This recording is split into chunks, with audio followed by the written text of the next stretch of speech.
ഷിയാസും ശോഭയും കേറി. ശോഭയുടേതായ രീതിയിലുള്ള കുറെ കാര്യങ്ങൾ ചെയ്തു. ഷിയാസ് കേറിയിട്ട് പൂച്ചാന്ന് പ്ലാച്ചി എടുത്ത് കളഞ്ഞു. അത് ഓഫ് കോഴ്സ് ഷിയാസ് പുറത്തിറങ്ങിയിട്ടുള്ള ഇന്റർവ്യൂവിൽ ഷിയാസ് പറഞ്ഞത് ഇറ്റ്സ് എ ഗുഡ് ഇന്റൻഷൻ. കാരണം അങ്ങനെ ഒരു സംഭവം വേണ്ട എന്നുള്ള രീതിയിൽ അതിനോടും ഒരു പരിധിവരെ ഞാൻ യോജിക്കുന്നു. കാരണം എന്ന് വെച്ച് കഴിഞ്ഞാൽ വേറെ കുറച്ച് കാര്യങ്ങൾ എന്റെ അഭിപ്രായം ഞാൻ ഇന്നലെ പറഞ്ഞായിരുന്നു. കാരണം ഗസ്റ്റ് ആയിട്ട് കയറുമ്പോൾ ഗസ്റ്റിന്റെ ഉത്തരവാദിത്തം അല്ല അവരോട് ഗെയിം മാറ്റി കളിക്കാൻ പറയുന്നതും. ലൈക്ക് ഷിയാസ് പറയുന്നുണ്ട് ഞാൻ അനുവിന്റെ ബ്രദർ ആണെന്നുള്ളത്. അനുവിന്റെ ബ്രദർ അല്ല അവിടെ ഷിയാസ് അവിടെ കയറിയത് അനു വർക്ക് ചെയ്യുന്ന ഹോട്ടലിലെ ഗസ്റ്റ് ആയിട്ടാണ് കയറിയത്. അതേപോലെ തന്നെ ശോഭ ഭയങ്കര റൂഡായിട്ട് ഹാർഡായിട്ടൊക്കെയാണ് ഹൗസിലുള്ള ആൾക്കാരോട് ആ ഒരു ഗസ്റ്റിന്റെ രീതിയിൽ സംസാരിച്ചത്. ഞാൻ പറയട്ടെ, ഇപ്പൊ ഞാൻ ഏതെങ്കിലും ഹോട്ടൽ വർക്ക് ചെയ്യാണ്, ഒരു ഗസ്റ്റ് ഇങ്ങനെ റൂഡായിട്ടൊക്കെയാണ് ബിഹേവ് ചെയ്യണമെങ്കിൽ ഐ വോണ്ട് അലോ ദാറ്റ്. കാരണം എല്ലാവരും മനുഷ്യന്മാരാണ്. പക്ഷെ അവിടെ ഒരു ഭയങ്കര ഒരു ഹാർഡ് സംസാരം, അതേപോലെ കംപ്ലീറ്റ് എ സി ആയിട്ടുള്ള സ്ഥലത്ത് ഗസ്റ്റിന് ആദില വീശി കൊടുക്കുന്നു. അപ്പൊ അവിടുത്തെ എ സി ഒക്കെ കംപ്ലൈന്റ് ആയോ, ഒന്നും വർക്ക് ചെയ്യുന്നില്ലേ, അതൊരു ഫാക്ടർ എനിക്ക് തോന്നി. അതേപോലെ ഈ പുറത്തുനിന്നുള്ള പല സംഭവങ്ങൾ കണ്ടിട്ടാണ് ശോഭാന്റെ അകത്ത് പോയിട്ട് ചെയ്യുന്നത്. അനീഷിനെ കൊണ്ട് കോപ്രായം കാണിച്ചതിനോട് എനിക്ക് താല്പര്യമില്ല. ആര്യൻ മറ്റേ ശോഭയുടെ സാരിത്തുമ്പ് കയറി പിടിക്കുന്നു. ഇതിന്റെയൊക്കെ അർത്ഥം പുറത്തോട്ട് വേറെയാണെന്നുള്ളത് പാവം അതിന്റെ ഉള്ളിലുള്ള ആൾക്കാർ അറിയുന്നില്ലല്ലോ. അതേപോലെ ഒരു ഇത് പൊട്ടിച്ചു, എന്തോ ഒരു സംഭവം പൊട്ടിച്ചിട്ടുണ്ട്. പൊട്ടിച്ചു കഴിഞ്ഞിട്ട് ബിഗ് ബോസ് പൊട്ടിക്കരുതെന്ന് പറയുമ്പോൾ ഇതൊക്കെ കുറെ കേട്ടിട്ടുണ്ടെന്ന് പറയണം. അപ്പൊ ഒന്ന് ആലോചിച്ച് നോക്കൂ, എക്സ് കണ്ടസ്റ്റന്റ് ആണ് അവിടെ. ഇപ്പൊ നിലവിലുള്ള കണ്ടസ്റ്റന്റ്സിന് ഒരു അച്ചടക്കവും ബഹുമാനവും ഇല്ല എന്ന് പറയുന്നു. അപ്പൊ എക്സ് കണ്ടസ്റ്റന്റ് ആയിട്ട് കയറി ചെന്ന് കഴിയുമ്പോൾ അവിടെ അതിൻ്റെതായ ഒരു എത്തിക്സും മര്യാദയും കാണിക്കണം. കാരണം അവിടെ ഇവർക്ക് തോന്നും എക്സ് കണ്ടസ്റ്റന്റ് ഇങ്ങനെയാണ് ബിഹേവ് ചെയ്യുന്നത് ബിഗ് ബോസിനോട് എന്നുള്ള സംസാരം അവിടെ വരും. അപ്പൊ ഇതൊക്കെ കുറെ ഞാൻ കേട്ടിട്ടുണ്ടെന്ന് പറയാനായിട്ട് ആ ഒരു സംസാരത്തിനോട് ഞാൻ ഓക്കെ അല്ല. ഞാൻ പറഞ്ഞ മാതിരി എനിക്ക് താല്പര്യം നാദിര കയറിയിരുന്നെങ്കിൽ എനിക്കൊരു താല്പര്യം ഉണ്ടായിരുന്നു. അതേപോലെ ഇപ്പൊ റിയാസ് കയറിയിട്ടുണ്ട്. റിയാസ് സീസൺ 5 കയറിയിട്ടുണ്ടായിരുന്നു.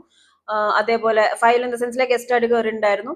കമ്മ്യൂണിറ്റിയും മറ്റും കാര്യമായിട്ട് വളരെ ക്ലിയർ ആയിട്ട് ക്ലാരിറ്റി ആയിട്ട് സംസാരിച്ച ഒരു വ്യക്തിയാണ്. ആ ഒരു സംഭവം അദ്ദേഹത്തിലുള്ള ഒരു പ്ലസ് ആണ്. പക്ഷെ അൺഫോർച്ചുനേറ്റ്ലി ആ ഒരു പ്ലസ് മാത്രമേ അദ്ദേഹത്തിനുള്ളൂ. പിന്നെ ബാക്കിയെല്ലാം ഭയങ്കര വെറുപ്പിക്കലും ഭയങ്കര വൃത്തിയായിട്ട വർത്താനവും കാര്യങ്ങളൊക്കെ. റീസെന്റ് ആയിട്ട് ലക്ഷ്മിയുടെ കുട്ടിയെ പറ്റി സംസാരിച്ചൊരു അലിഗേഷൻ കാര്യങ്ങളൊക്കെ ഭയങ്കര ബോറായിരുന്നു.